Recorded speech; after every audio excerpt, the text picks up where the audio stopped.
കേരളത്തിൻ്റെ സാംസ്കാരിക തലസ്ഥാനമാണ് തൃശ്ശൂർ എന്നാണ് പറയപ്പെടുന്നത്.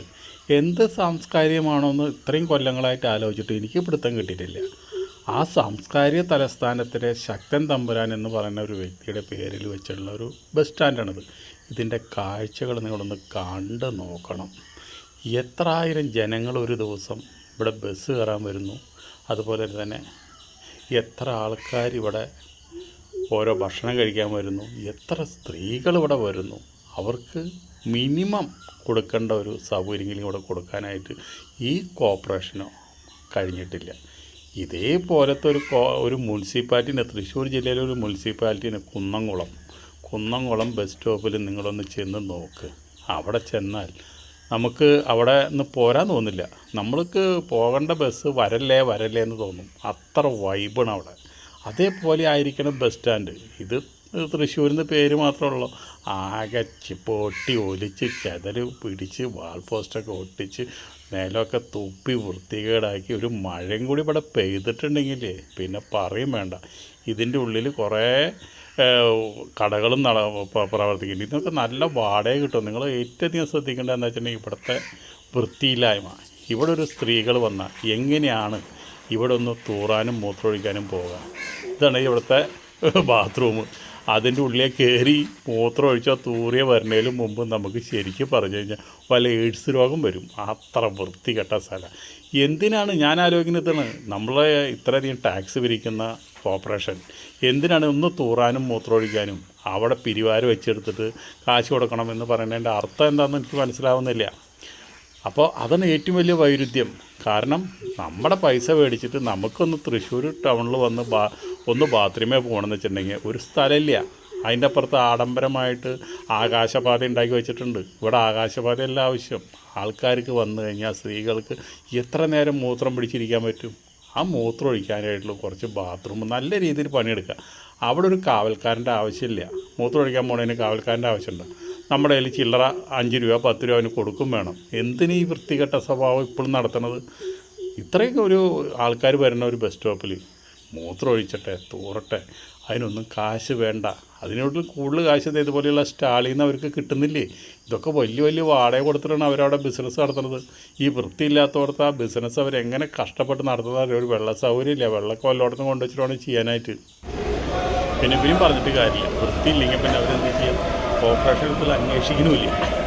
2 കോടി രൂപ ഈ ബസ് സ്റ്റാൻഡ് നന്നാക്കാനായിട്ട്, നവീകരിക്കാനും ഹൈടെക് ആക്കാനായിട്ട് കൊടുത്തു എന്ന് പറയുന്നത് 2 കോടി രൂപ ഗവൺമെൻറ് കൊടുത്തു. അവിടെ ഒന്നും കാണില്ല. ബാത്റൂമിൽ മൂത്രമൊഴിക്കാണ്ട് ചില ആൾക്കാർ വന്ന് ഇതിൻ്റെ പിന്നിൽ ഇവിടെ മൂത്രമൊഴിക്കുന്നത്. അതെന്താണ്? അതിൻ്റെ ഉള്ളിൽ ഒഴിക്കുന്നതിലും ഭേദം ഇവിടെ അതിനേക്കാളും വൃത്തിയുണ്ട്. അതുകൊണ്ടാണ് ഈ പിന്നിൽ വന്ന് മൂത്രമൊഴിക്കുന്നത്. അപ്പോൾ തൃശ്ശൂർ വന്നാൽ നിങ്ങൾക്ക് മൂത്രമൊഴിക്കാനായിട്ട് ആകെയുള്ളൊരു സ്ഥലം, ആണുങ്ങൾക്ക് മൂത്രമൊഴിക്കാൻ സ്ഥലം, ഈ മൂത്രടോഴി എന്ന് പറഞ്ഞിട്ട് ഒരു ഇടവഴിയുണ്ട് ഇവിടെ. അതെവിടെയാണ്? ജോസ് തിയേറ്ററിൻ്റെ ബാക്കിൽ. അവിടെ വന്ന് നിങ്ങൾക്ക് മൂത്രമൊഴിക്കാം, പൈസ കൊടുക്കണ്ട. ഇതിനേക്കാളും വൃത്തി അവിടെ ഉണ്ട്. മൂത്രമൊഴിക്കുന്നിടത്തുണ്ട്. ആ ഇടവഴിയിൽ എല്ലാവരും എനിക്ക് ഓർമ്മിക്കുന്ന കാലത്ത് അത് മൂത്രടോഴിയുടെ പേര്. ഇപ്പോഴും മൂത്രടോഴിയാണ്. ഇപ്പോഴും ആൾക്കാർ മൂത്രമൊഴിക്കുന്ന അവിടെയാണ്. അല്ലാണ്ട് തൃശ്ശൂർ ഇന്ന വരെ കോർപ്പറേഷൻ മൂത്രമൊഴിക്കാനോ തൂറാനോ ഒരു സ്ഥലം ഉണ്ടാക്കി വെച്ചിട്ടില്ല.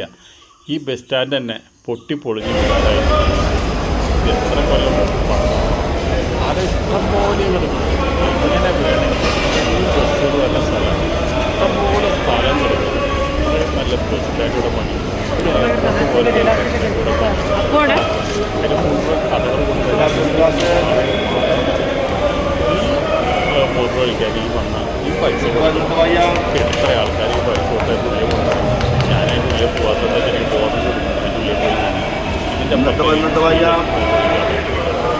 അവിടെ ഇതിനേക്കാളും ഇതൊന്നും ചേഞ്ച് ചെയ്യാൻ വേണ്ടിയിട്ടാണ് ഒരാളോ പൈസ പിരിക്കാനായിട്ടാണ് ഏതോ പാവപ്പെട്ട ഇതിന് കോൺട്രാക്ട് എടുത്ത ഒരു പാവപ്പെട്ട ഇതാണ് ഇതിൻ്റെ മേൽക്കൂര. ഈ മേൽക്കൂര പാർക്ക് ചെയ്ത് പോകുന്നത്. ഇരിക്കാനൊരു ചെയർ പോലും ഇല്ല എന്നുള്ളത്. ഉണ്ടായിരുന്ന ചെയറൊക്കെ തുരുമ്പ് പിടിച്ച് പോയി. ഇപ്പോൾ കുറച്ച് നീല ചെയർ കൊണ്ടുവന്നിട്ടുണ്ട്. ഇതുപോലത്തെ ഒരു നീല ചെയർ കൊണ്ടുവന്നിട്ടുണ്ട്. അതുമ്പോൾ ഇരിക്കലും ഭേദം നമുക്ക് ആ പുറത്തിറങ്ങി നിൽക്കാൻ നല്ലത്. ഇതിൻ്റെ ഉള്ളിൽ മുഴുവൻ ശബ്ദ കോലാഹലമാണ്.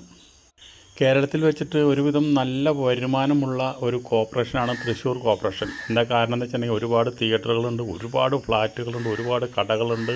അതുപോലെ തന്നെ ഈ KSEBിയുടെ കറണ്ട് സപ്ലൈ ചെയ്യുന്നത് നേരിട്ട് കോർപ്പറേഷനാണ്. അങ്ങനെ ഒരു കോർപ്പറേഷൻ കേരളത്തിലെ തൃശ്ശൂർ മാത്രമേ ഉള്ളൂ.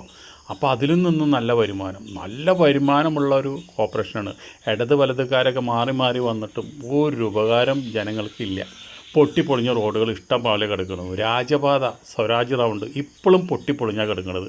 പൊളിനോടത്ത് കുറച്ചിട്ട് ആറ് കൊണ്ടിടും, അതവിടെ കുന്നായി കിടക്കും. അങ്ങനെ ഇപ്പോൾ ആകെ കുന്നാണ്. അതുപോലെ ഒരു രാജപാതയാക്കിയിട്ട് ഒന്ന് ഹീൽ ചെയ്യാനായിട്ട് ഈ കോർപ്പറേഷന് കഴിഞ്ഞിട്ടില്ല. നല്ലൊരു ബസ് സ്റ്റാൻഡ് പണിയാൻ കഴിഞ്ഞിട്ടില്ല. എന്തിന്? പുറത്തുനിന്ന് വരുന്ന ആൾക്കാർ ഇത് കണ്ടു കഴിഞ്ഞാൽ പുച്ഛിക്കും. അതേപോലെ ഒരു മൂത്രമൊഴിക്കണമെങ്കിൽ ഒന്ന് തൂറണമെങ്കിൽ സ്ത്രീകൾക്കായാലും പുരുഷന്മാർക്കായാലും ഒരു സൗകര്യം പോലും ഇവരുണ്ടാക്കി കൊടുത്തിട്ടില്ല.